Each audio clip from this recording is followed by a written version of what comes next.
akkuma luka shimbirroo kanaa murte rabbi luka sirraa haa kutu jettee du'aa'inatti goote jedhe. kullukum ta'rifuuna qissata Jurayjin al-Caabid jechuu nuti aarree laaftutti ilmooteen abaarru jireenya isaanii keessatti qormaata guddaaf isaan saaxiluu danda'a. lubbuu teessan irratti hin kadhatina, ilmaan keessanis hin abaarina. kadhaa abbaan kiyya zabana wallaalumaa keessanarra kadhatetu harka na laamsheesse jedheen. yeroo ijoolleen dogongortu qajeelluma haa kadhannuuf.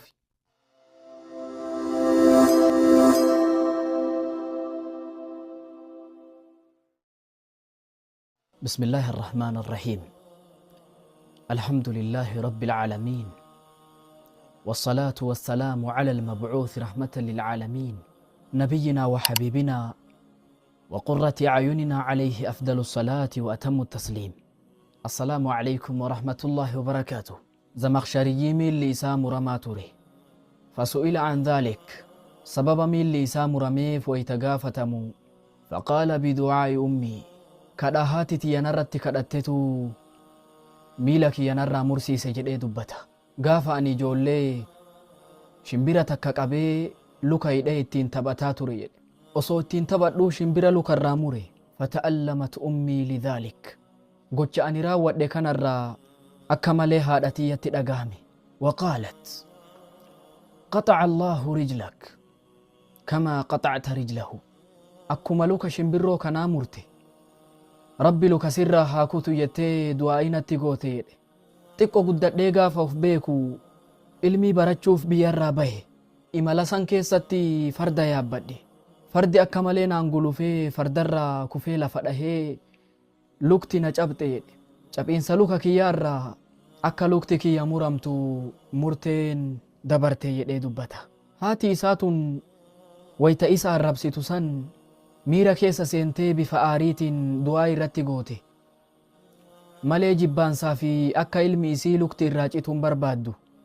rasuuli sallallahu alayhi wasallam akkana jedhan: laa tadcuu alaa anfusikum lubbuu teessan irratti hin kadhatinaa, du'aa uf irratti hin godhinaa jedhan.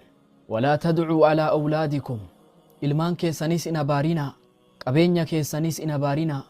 tarii abaarsisuun sa'atii qeebaltiitiin wal waafaqa. abaara lubbuu teessan irratti hin kadhatinaa, ilmaan teessaniis hin abaarinaa. gadaa umar keessa umar ra'a rajulan yaduhu mashluula namticha harki isaa laamsha'e tokko arge. fasa'alahu an sababi shalalihaa sababa maaliitiif harki si laamsha'e jedheen umar.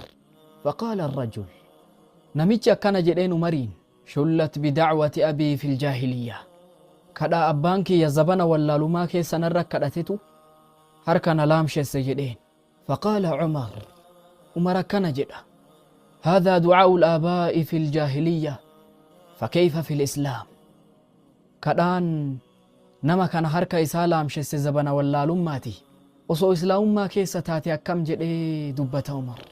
كلكم تعرفون قصة جريج العابد هندي كيسانو سينا جريجي كأكار ربي قبر كدنيا تنرى دنتان قبني إلالا نمرى قري هوتي تكتي ربي قبراتوري. yeroo hedduu haati itti deddeebitee waamicha haadhaa waatuu dhabnaan haati miira keessa seentee bifa aariitiin karra salphinaa intala sagaggaltuu fi bagiyyaa fuulduree si haadha abdu jettee du'aa itti kadhatte. du'aayin haati bifa aariitiin Jureejitti kadhatte jireenya isaa keessatti qormaata guddaa isa mudachiifte.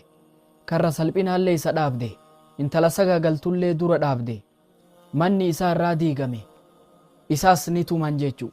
kanaaf haadhaa fi abbaan ilmaan keessan hin abaarinaa jechuu nuti aarree laaftutti ilmooteen abaarru jireenya isaanii keessatti qormaata guddaaf isaan saaxiluu danda'a. yeroo ijoolleen dogongortu qajeelluma haa kadhannuuf. wassalaamu alaykum warahmatullaahi wabarakaatuh.